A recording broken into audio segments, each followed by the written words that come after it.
नमस्कार दोस्तों, मैं हूं आसिफ और आज आपको उत्तर प्रदेश की राजधानी से करीब 70 किलोमीटर दूर बाराबंकी जनपद में बेलहारा का किला दिखाने लाया हूं। हमारे पीछे जो ये किला दिख रहा है, ये बेलहारा का किला कहा जाता है। अपने समय में काफ़ी मशहूर रियासत हुआ करती थी, काफ़ी आकर्षक किला बना हुआ है। हालांकि अब रख रखाव के अभाव में धीरे धीरे ये किला टूटकर खंडहर होता जा रहा है, लेकिन जो भी हिस्सा है हम आपको दिखाएंगे, एक्सप्लोर करेंगे और इसके इतिहास से आपको रूबरू कराएंगे। दोस्तों, सबसे पहले मैं आपको दिखाना चाहूँगा, ये किले का सामने का हिस्सा है। इसके ऊपर जो 3 फ्लोर आपको नज़र आ रहा होगा, ground floor, first floor and second floor, और दूसरी तरफ भी इसी तरह का बना हुआ था, लेकिन वो टूट गया है। सामने जो आप वास्तुकला देखेंगे तो बिल्कुल यूरोपियन शैली की नज़र आएगी। उसके नीचे जो डिज़ाइनिंग की गई है, जो नक्काशी की गई है, वो मुगलिया शैली की नज़र आएगी। करीब 200 साल पुराना ये किला अपने आप में बेहद खूबसूरत हुआ करता था और इस किले की एक विशेषता है, वो भी अंदर चल के हम आपको बताएंगे।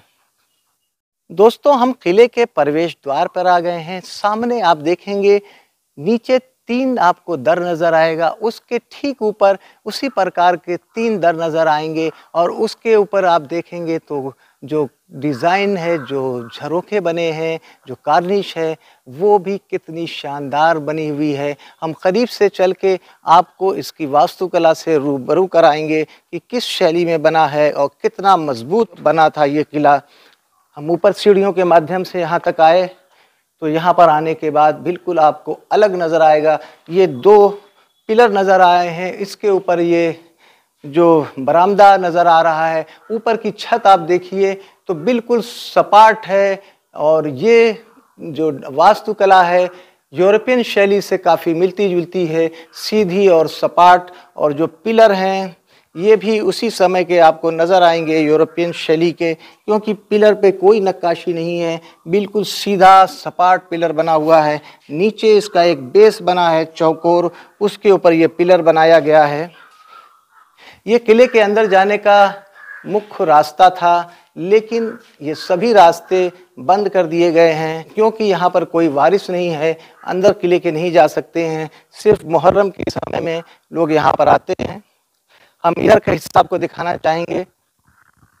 हिस्सा काफ़ी टूट फूट गया है और इधर का जो मैं हिस्सा आपको दिखाऊं तो यहाँ पर भी एक दरवाज़ा लगा हुआ था, लेकिन वो भी अभी बंद है। सामने के दरवाजे पे आप देखिए तो कितनी शानदार लकड़ी से डिज़ाइन की गई है और उसके ऊपर की जो मेहराब है कंगूरेदार, वो अपने आप में बिल्कुल अलग है। लेकिन ये हिस्सा काफ़ी टूट गया है। हम महल के और हिस्से को एक्सप्लोर करेंगे और देखने की कोशिश करेंगे इस महल में क्या क्या और ख़ास है।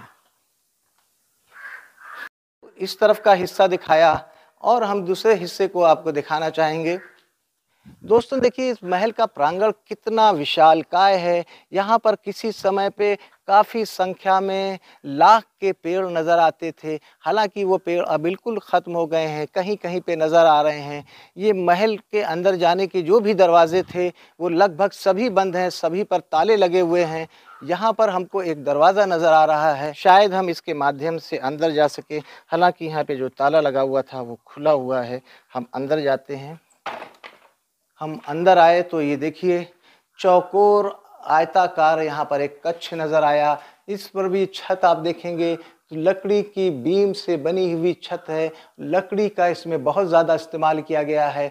यहाँ पर भी देखिए दरवाजे के ऊपर जो आर्च बनी हुई है बिल्कुल सीधी है और दरवाज़ा और नज़र आ रहा है। इसको हम खोल के देखते हैं कि अंदर क्या है। इधर आए तो सबसे पहले हमारा सामना बंदरों से हुआ। यहाँ पर किसी के न रहने की वजह से काफ़ी संख्या में बंदर नज़र आ रहे हैं। अंदर आए तो एक विशालकाय प्रांगण हमको नज़र आया। इस प्रांगण की विशेषता क्या है कि इसके सामने नदी नज़र आ रही है और ये महल काफ़ी ऊंचाई पे बना हुआ है और उसके चारों तरफ कच्छ ही कच्छ नज़र आ रहे हैं। हालांकि अब ये पूरी तरह से महल टूट चुका है।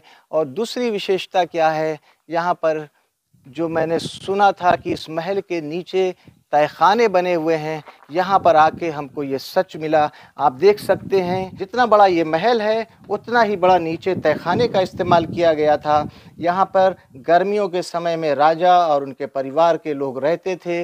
ऊपर की छत पूरी तरह से टूट गई है, किनारे किनारे लकड़ियों की छत कुछ बची हुई है, बहुत ही ख़तरनाक है। आगे जाके हम आपको नहीं दिखा सकते हैं, यहाँ से हम आपको दिखा रहे हैं। इसी प्रकार का पूरे महल के नीचे का जो हिस्सा है, हर तरफ आपको तहखाने नज़र आएंगे। इस तहखानों का इस्तेमाल कई तरीक़ों से किया जाता था। गर्मियों के समय में यहाँ पर काफ़ी ठंडक हुआ करती थी। इधर काफ़ी संख्या में बंदर हैं, सन्नाटे की वजह से बंदरों का यहाँ पर वास हो गया है। यहाँ पर आपको दिखाना चाहूँगा, देखिए पूरा ये एक कॉरिडोर जैसा लंबा तहखाना यहाँ पर है, और जहाँ पर मैं खड़ा हूँ उसके नीचे भी तहखाना है, लेकिन स्थिति इतनी ख़राब हो चुकी है कि हम नीचे नहीं जा सकते हैं।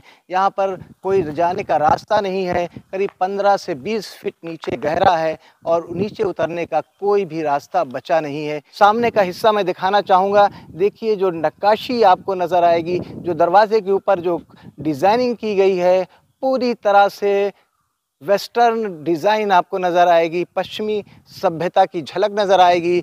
और उसके उलट इधर आप देखेंगे, सामने आपकी निगाहों को ले जाना चाहूँगा, तो देखिए कितना शानदार यहाँ का जो वास्तुकला है वो आपको नज़र आएगी।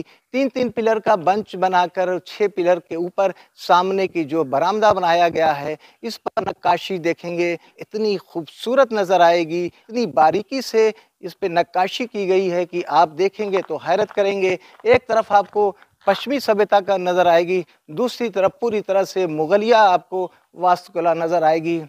हम आपको करीब से दिखाना चाहेंगे कि हालांकि ये काफ़ी टूट गया है, बंदर हमारी तरफ देख रहे हैं, उनकी शांति में हम खलल बन रहे हैं, आराम कर रहे थे, दोपहर का समय है, हमारे आने से इनके आराम में खलल पड़ रहा है। यहाँ पर हम पिलर को दिखाना चाहेंगे, ये किनारे का हिस्सा है, यहाँ पर 6 पिलर हैं, वो ज्वाइंट हैं एक दूसरे में। ईंटों को तराश के कितने सलीके से यहाँ पे कमल की आकृति उकेरी गई है। दूसरी तरफ देखेंगे तो यहाँ पर एक कलश जैसी डिज़ाइन नज़र आएगी। अंदर आपको हम दिखाना चाहेंगे, इसका फर्श पत्थर का बना हुआ है और 6 पिलर्स के सहारे ये बरामदा बना है। किनारे के पिलर्स एक दूसरे में ज्वाइंट हैं, लेकिन बीच के पिलर्स को हम दिखाना चाहेंगे, इनमें गैप है और 6 पिलर का ये बंच बना के इसके ऊपर लकड़ी का सपोर्ट देके डॉट दी गई थी। हालांकि वो अब टूट रही है, सड़ गई है लकड़ियाँ, छत इसकी पूरी तरह कमज़ोर हो चुकी है, अंदर हम नहीं जा सकते हैं, ये पूरी तरह से बंद कर दिया गया है। इधर हम आपको ये दिखाना चाहेंगे, उस समय दीवारों के ऊपर खूबसूरत डिज़ाइन की गई थी, प्राकृतिक रंगों से इसको रंगा गया था। आज भी ये रंग मौजूद हैं और कितने खूबसूरत आकर्षक नज़र आ रहे हैं। जहाँ जहाँ पे बचे हैं, कहीं पे नीला, कहीं पे पीला रंग आपको नज़र आ रहा होगा। ऊपर देखिए जो दरवाजे जैसा दिख रहा है, दरवाज़ा नहीं है, ये डिज़ाइन की गई है। उसके बगल में जो दरवाज़ा था वो पूरी तरह से ख़त्म हो गया है। यहाँ पर भी छत थी, वो भी टूट के ख़त्म हो गई है। पत्थर के कुछ अंश आपको नज़र आ रहे होंगे। हम दूसरे हिस्से में चलते हैं और देखते हैं यहाँ पर क्या है। दोस्तों, हमारे पीछे दोनों तरफ ये बुर्जियाँ नज़र आ रही हैं। बुर्जियों की जो वास्तुकला आपको हम दिखाना चाहेंगे, नीचे से लेके ऊपर तक चौकोर है, उसके ऊपर हर फ्लोर के ऊपर कार्निश बनी थी, वो टूट गई है। ऊपर का हिस्सा भी आप देखिए, किसी समय वहाँ पर पहरेदार बैठा करते थे, चारों तरफ का जायज़ा लेते थे सुरक्षा की दृष्टि से। बिल्कुल एक सेम ऐसे ही भी इधर भी आपको नज़र आएगा, लेकिन सभी कुछ लगभग टूट गया है। और ये महल इतना शानदार बना था, लेकिन रख रखाव के अभाव में टूटता जा रहा है। लेकिन जो भी हिस्सा बचा है बेहद शानदार और ख़ूबसूरत नज़र आ रहा है। कभी आप बाराबंकी आइए तो बेलहरा एस्टेट का ये महल ज़रूर देखिए। मुख्यालय से करीब ये 40 किलोमीटर दूर है, लेकिन कभी आपको यहाँ पर आना हो तो इस शानदार महल को देखिए, क्योंकि धीरे धीरे ये महल ख़त्म होता जा रहा है और अगर रखरखाव नहीं हुआ तो आने वाले समय में शायद इस महल का अस्तित्व ही ख़त्म हो जाए। दोस्तों, किसी भी आप महल में जाएं, किसी भी किले में जाएं, तो वहाँ पर आपको मंदिर, इबादतगाह ज़रूर नज़र आएगी। बेलहरा के किले में भी हमको यही देखने को मिला। हमारे सामने जो आपको इमारत दिख रही है, इसको इमामबाड़ा कहा जाता है। बेलहरा के राजा ने इबादत के लिए इमामबाड़ा बनवाया था। इमामबाड़े में मुहर्रम के समय इमाम हुसैन की याद में मजलिसें कराई जाती हैं। हम इस इमामबाड़े को करीब से आपको दिखाएंगे और इसका महत्व बताएंगे, क्यों इस इमामबाड़े का निर्माण किया गया था। दोस्तों, आज से करीब 1400 साल पहले इराक़ के करबला नामक स्थान पर रसूल अल्लाह के नवासे को बुलाकर बड़ी निर्दयता के साथ उस समय के बादशाह यजीद ने उनके परिवार सहित उनका कत्ल कर दिया था। तब से आज तक पूरे विश्व में इमाम हुसैन की याद में शिया समुदाय के लोग मुहर्रम मनाते हैं। उसी के लिए इस इमामबाड़े का निर्माण कराया गया था। यहाँ पर इमाम हुसैन की याद में मजलिसें होती हैं। हालांकि इमामबाड़े का दरवाज़ा बंद है, अंदर हम जाके आपको नहीं दिखा सकते हैं। इसकी वास्तुकला हम दिखाना चाहेंगे कि काफ़ी सादगी से इसका निर्माण किया गया है। इसके गोल पिलर्स के ऊपर कंगूरेदार मेहराबें हैं और इसके ऊपर अरबी में आयतें लिखी हुई हैं। ऊपर का हिस्सा देखिए, वो भी काफ़ी कार्निश सादी और सादगी से बनी है। और इसी इमामबाड़े के बगल में राजा बेलहारा ने नमाज़ पढ़ने के लिए मस्जिद का निर्माण कराया था। हम वो मस्जिद भी दिखाना चाहेंगे आपको। सामने मस्जिद है। किसी समय यहाँ पर यहाँ के राजा और उनके परिवार के लोग नमाज़ पढ़ा करते थे। महल का कुछ हिस्सा और भी हमको नज़र आ रहा है, वो भी हम देखने की कोशिश करेंगे। यहाँ से आपको हम दिखाना चाहेंगे कि महल का एक हिस्सा इधर भी है, हालांकि वो काफ़ी टूट गया है।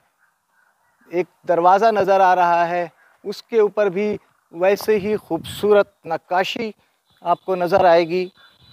हम करीब से चल के आपको दिखाते हैं। यहाँ पर हम आए तो देखिए दरवाज़ा, उसके ऊपर ताला बंद है। ये वो स्थान है जहाँ पर महिलाओं के रहने का स्थान हुआ करता था। यहाँ पर राजा के परिवार की महिलाएं रहती थीं, रानियां रहती थीं। और आपको हम दरवाज़े के ऊपर कितनी खूबसूरत नक्काशी की गई है। नीचे देखिए काफ़ी चौड़ा पिलर है, उसके ऊपर जो आर्च बनी है कंगूरेदार, उस पे कितनी शानदार तरीके से नक्काशी की गई है। और उसमें प्राकृतिक रंग का जो इस्तेमाल किया गया है वो आज भी आपको दिखाई पड़ेगा। और जो उस पे बारीक नक्काशियाँ हैं वो भी नज़र आएंगी। फूलों के रस से उस समय रंगों का इस्तेमाल किया जाता था, वो जिसकी वजह से आज भी मौजूद है। और दूसरी एक निशानी आपको हम करीब से दिखाना चाहेंगे। अवध प्रांत में जितने भी राजा रहे हों, उनके लिए सुख और समृद्धि का निशान मछलियाँ हुआ करती थीं। यहाँ पर भी देखें कि दो दो मछलियाँ इस दरवाज़े पे बनी हैं। ऐसी मान्यता थी कि इन मछलियाँ जो सुख, समृद्धि और संपन्नता की निशानी हुआ करती थीं। तो किसी भी महल में, किसी भी किले में आप जाएंगे तो इस तरह की मछलियों के निशान और आकृतियाँ ज़रूर पाएंगे। दोस्तों, आज हमने बाराबंकी जनपद के बेलहारा स्टेट का किला दिखाया। ये किला अपने आप में बेहद शानदार और आकर्षक है। यहाँ से आप दृश्य देखेंगे तो यहाँ भी बहुत ही खूबसूरत नज़ारा आपको नज़र आएगा। उम्मीद है कि आपको हमारा ये वीडियो पसंद आया होगा। दोस्तों, अगर आपको हमारा ये वीडियो पसंद आया तो हमारा ये चैनल पसंद आया तो हमारे चैनल को लाइक कीजिए, सब्सक्राइब कीजिए और इजाज़त दीजिए आसिफ को। फिर मिलते हैं किसी नए स्थान पर कुछ नई जानकारियों के साथ। तब तक के लिए जय हिंद, जय भारत।